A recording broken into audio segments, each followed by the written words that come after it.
Կենտրոնի եթերը շարունակում է անցուդարձը, մենք ներկայացնում ենք օրվա ամենաքննարկվող թեմաները, բարի երեկո։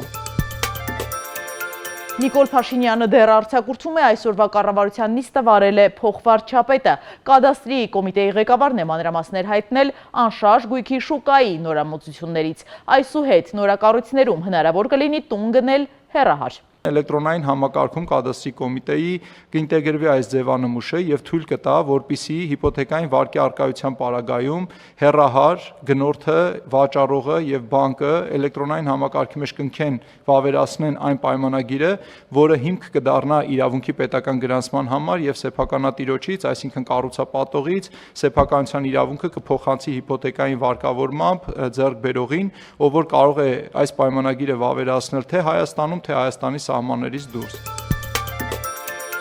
Հայաստան դաշինքի առաջնորդ Ռոբերտ Քոչարյանի գլխավորությամբ տեղի ունեցել Հայաստան խմբակցության անդամների հանդիպում, քննարկվել են առաջիկա անելիքները, խմբակցության ղեկավար է ընտրվել Աննա Գրիգորյանը, խմբակցության քարտուղար Արթուր Խաչատրյանը։ Ազգային ժողովի դատարկ դահլիճից տեսանյութ է հրապարակել Թագուհի Թովմասյանը։ Նա նշել է, որ խորհրդարանից հեռանում է իր հետ տանելով Արցախի դրոշը։ Որպես խորհրդանշական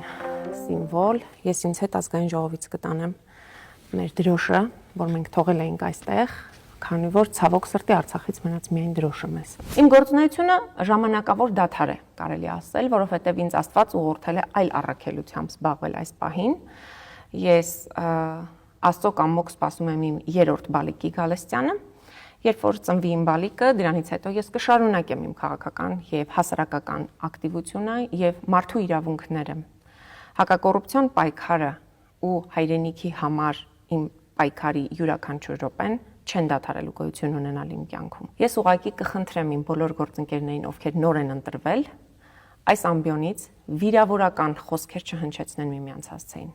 Այս ամբիոնը հարցեր լուծելու, հարցեր բարձրացնելու եւ քաղաքացիներին ծառայելու ամբիոն է։ Այլ ոչ թե առավոտ շուտ արթնանաք, փողկապը կապեք, գեղեցիկ հագնվեք, գաք այստեղ ու սկսեք իրար վիրավորել։ Մելիք գյուղում 25-ամյա եւ 20-ամյա եղբայրները գրտնակի հարվածով սպանել են իրենց մորը։ Հանցագործությունը քողարկելու եւ հետքերը վերացնելու նպատակով նրանք դիակը տեղափոխել են հարևանությամբ գտնվող կիսակառույց շինություն եւ թաքցրել հողաշերտի տակ։ Հուլիսի 22-ին եղբայրները հայտնաբերվել, ձերբակալվել եւ տեղափոխվել են քրեական ոստիկանության Արագածոտնի մարզային վարչություն, որտեղ նրանցից մեկը խոստովանել է կատարվածը։ Զինծառայող Նարեկ Թորոսյանին ինքնասպանության հասցնելու համար մեղադրվող 2 զինծառայողները կալանավորվել են։ Քննչական կոմիտեի հաղորդմամբ մեղադրյալներից մեկը կրտսեր սերժանտ է, մյուսը շարքային զինծառայող։ Նարեկ Թորոսյանին մահացած էին գտել հուլիսի 21-ին։ Պաշտոնապես չէր հաղորդվել կոնկրետ որտեղ եւ ինչ հանգամանքներում է տեղի ունեցել դեպքը։ Քննչական կոմիտեն եւ Պաշտպանության նախարարությունը 2 օր շարունակ հրաժարվում էին մանրամասներ հայտնել։ Նարեկ Թորոսյանը Չարենցաբան սովորում էր ռուս-հայկական համալսարանի լրագրության բաժնի 4-րդ կուրսում եւ երազում էր սպորտային լրագրող դառնալ։ Նա բանակ էր զորակոչվել այս տարվա հունվարին ուսման ավարտից մի քանի ամիս առաջ։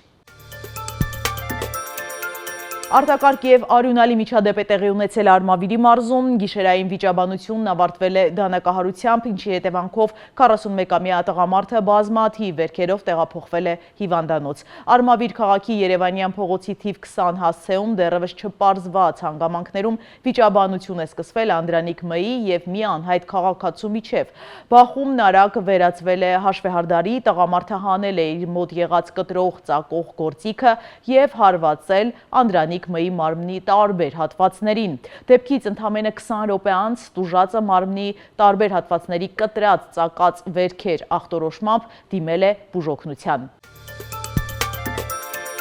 Ավտովթար Տավուշի մարզում Դիլիջանում 42-ամյա վարորդը լինելով ոչ սթափ բախվել է ճամփեզրի բազալտե արգելապատնեշներին, ապա երկաթե դարպասին եւ գլխիվայր հայտնվել երթևեկելի գոտուց դուրս կա վիրավոր։ Վահագն Խաչատուրյանն անցել է պլանային բուժզնման եւ վերադարձել աշխատանքի։ Ավելի վաղ ժողովուրդը գրել էր, որ Հայաստանի նախագահը 3 տեղափոխվել է հիվանդանոց։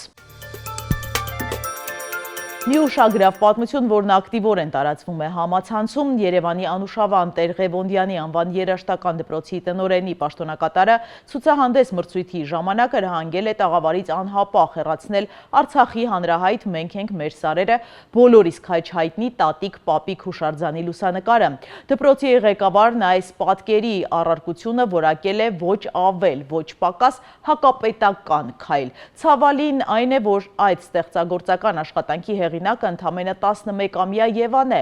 Այս արգելքն ու տհաճ միջադեպը սակայն ունեցել է շատ խորհրդանշական շարունակություն։ Ի նշան 11-ամյա երեխայի աջակցության Եվայի աշխատանքը հանվել է աճուրդի։ Արդյունքն իրեն երկար սպասեցնել չի տվել։ Նկարը անմիջապես գնել է արցախցի Գայանե Աղաբեկյանը, որն ապրում է Մոսկվայում։ Նա փոքրիկ հեղինակի աշխատանքի համար վճարել է $1800։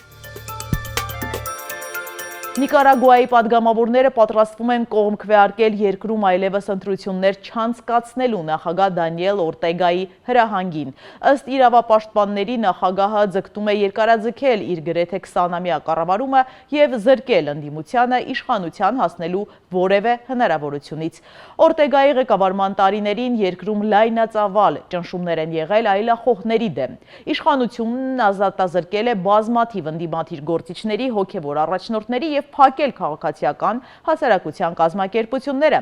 ՄԱԿ-ի մարդու իրավունքների գերագույն հանձնակատարը դատապարտել է Դանիել Օրտեգայի այս քայլը, շեշտելով, որ բոլոր քաղաքական հայացքների տեր մարդիկ պետք է հնարավորություն ունենան ընտրելու և ընտրվելու։ Նիկարագուայի կառավարությունը հրաժարվել է մեկնաբանել այս քննադատությունները, սահմանափակվելով միայն շնորհակալություն հետաքրքրության համար կարճ հաղորդագրությամբ։ Այս տարի Իսպանիան 22 անգամ տուժել է անտառային հրդեհներից, սակայն այս գիշերը ամենաողբերգականն ու մահաբերն է եղել երկրի հարավային շրջաններում, խլելով 13 մարդու կյանք։ Հրշեջ ծառայությունների կրակի դեմ կատաղի պայքարը կարծես արդյունք չի տալիս։ Այրվել են տասնյակ տներ, թիվն ավելանում է։ Թեպետ ավիացիան օգնում է ցամաքային աշխատանքներին, այնուամենայնիվ կանխատեսումները հոռետեսական են, կարող է ավելի վատթարանալ վիճակը։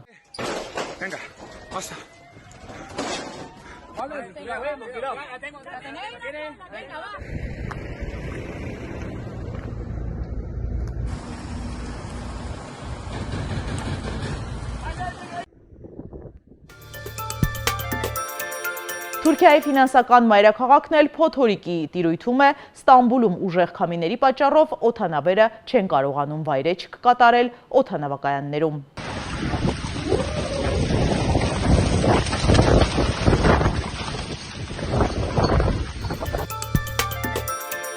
Միասին թերթենք մամուլի էջերը։ Փաստը գրում է, հետընտրական խմորումները չեն դադարում ՔՊ կուսակցության շարքերում։ Ասում են Փաշինյանը շատ դժգոհ է արված աշխատանքներից, արդյունքից բոլորին պատերով է տալիս, միևնույն ժամանակ չնայած ցույց է տրվում, թե ներքին ընտրություններ են կազմակերպվում, իրականում իր ուզածով է կազմում թե ազգային ժողովի խմբակցությունը, թե խորհրդարանի ղեկավարությունը, թե բնականաբար կառավարության կազմը։ Այդ ամենի արդյունքում ներսում ձևավորվել են խմբեր, որոնք իրար մեջ դժգոհում են, որ իրականում այս վիճակի մեղավորը հենց ինքն է, իր անձը, ավելին։ Ոմանք նույնիսկ վստահ են, որ եթե Փաշինյանը առաջին համար չլիներ, ամբողջ ընտրարշավն իր վրա չվերցներ, ավելի շատ քվե կստանային։ Պատճառաբանությունն այն է, որ Փաշինյանի հակավարկանիշը, որը չափազանց բարձր է եղել, ամենից շատն է իրենց դեմ աշխատել։ Կան ԿՊԱ-ական շրջանակներ, որոնք կարծում են, թե ավելի լավ կլիներ, որ ցուցակը գլխավորեր կուսակցությունից այնպիսի մեկը, որն այդպիսի հակավարկանիշ չունի, ըստ այդմ կարիք չէր լինի այդքան միջոցներ ներգրավել իշխանությունը պահելու համար։ Դեռ մի բան էլ հույսը դնել Վահագն Հովակիմյանի վրա։ Ի դեպ կան տեղեկություններ, որ այսպիսի խոսակցությունները հասել են նաև Նիկոլ Փաշինյանի ականջին։ Եթե իսկապես այդպես է, ապա ըստ ամենայնի արձակուրդից վերադառնալուց հետո Փաշինյանն արդեն ներկուսակցական ռեպրեսիաներ կարող է սկսել։ Ժողովուրդը գրում է, կոռուպցիայի կանխարգելման հանձնաժողովում մարդու իրավունքների պաշտպան Անահիտ Մանասյանի վերաբերյալ վարույթ է հարուցվել։ Սեպտեմբերի 30-ի վարույթի քննությունը որպես այդպիսին չի էլ կայացել, պատճառը ոչ թե այն էր, որ բողոքն անհիմն էր, կամ կոռուպցիայի կանխարգելման հանձնաժողովը գտել էր, թե ՄԻՊ-ը որևէ խախտում թույլ չի տվել, այլ շատ ավելի պարզ ու թերևս անհեթեթ պատճառով հանձնաժողովում պարզապես քվորում չի եղել ու թեման փակել են։ Քաղաքացու դիմումը վերաբերում էր այն հանգամանքին, որ մարդու իրավունքների պաշտպան Անահիտ Մանասյանը ըստ դիմողի դուրս էր եկել իր սահմանադրական լիազորությունների շրջանակից եւ միջամտել մասնավոր ընտանեկան հարաբերություններին կատարելով հարցումներ եւ ներգրավելով արտերկրում գտնվող կառույցներին։ Այսինքն կոռուպցիայի կանխարգելման հանձնաժողովը պետք է պարզեր արդյոք ՄԻՊ-ը պահպանել է վարքագծի կանոնները եւ իր լիազորությունների սահմանները։ Սակայն մինչ հանձնաժողովը որևէ որոշում կկայացներ, Մարդու իրավունքների պաշտպանը որոշել է հարձակվել։ Նա 2026 թվականի փետրվարի 16-ին դիմել է Հայաստանի բարձրագույն սահմանադրական դատարան։ Հայաստանի լավագույն իրավաբան Անահիտ Մանասյանը սդում ոչ թե վիճարկել է կոնկրետ վարույթի օրինականությունը, այլ կոռուպցիայի կանխարգելման հանձնաժողովի իրավասությունը ընդհանրապես իր նկատմամբ նման վարույթ իրականացնելու մասով։ Ըստ ՄԻՊ-ի կոռուպցիայի կանխարգելման հանձնաժողովը չի կարող պահանջել բացատրություններ իր գործունեության վերաբերյալ, ուսումնասիրել իր գրագրությունը կամ գնահատել իր որոշումները, քանի որ դա միջամտում է Մարդու իրավունքների պաշտպանի սահմանադրական անկախությանը։ Այսինքն ՄԻՊ-ն անկախ է եւ ինքն է որոշում ում իրավունքները ինչպես պաշտպանել։ Սակայն սահմանադրական դատարանը նույնիսկ չի անցել գործի բովանդակային քննությանը, դատարանն արձանագրել է, որ ՄԻՊ-ը սխալ իրավական հիմքով է դիմել սահմանադրական դատարան։ ԱՄՆ-ի Նյու Մեքսիկո նահանգում մարջը բարձրացել է մոտ 10 մետր բարձրությամբ էլեկտրասյան վրա եւ չի կարողացել իջնել։ Կենդանում փրկել չի հաջողվել, արջը հոսանքահարվել է։ Այժմ անցնենք համացանցը գրաված ամենառոմանտիկ նորությանը։ Ջրասուզակը որոշել է սիրո խոստովանություն ու ամուսնության առաջարկություն անել իր ընտրյալին հենց ջրի տակ։ Շնաձկների շրջապատում սիրահարված երիտասարդը հանկարծակի հանել է մատանին, իսկ աղջիկը անակնկալից ապշած գլխով է արել եւ անմիջապես փորձել այն։ Դե սա հաստատ նշանակում էր այո։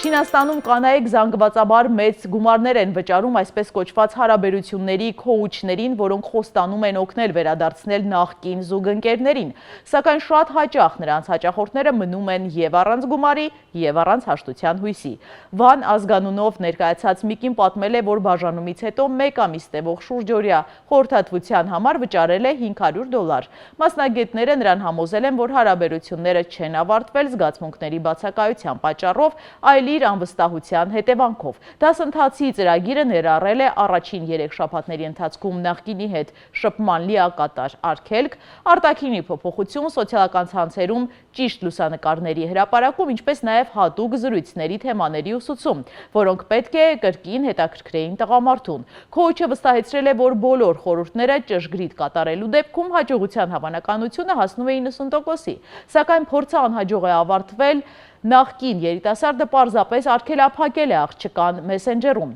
Դրանից հետո նրան առաջարկել են ձեռք բերել ավելի թանկ ծրագիր փորձառու մենթորի մասնակցությամբ։ Հետևեք անցուդարձին ամեն երեկո կհանդիպենք վաղը նույն ժամին։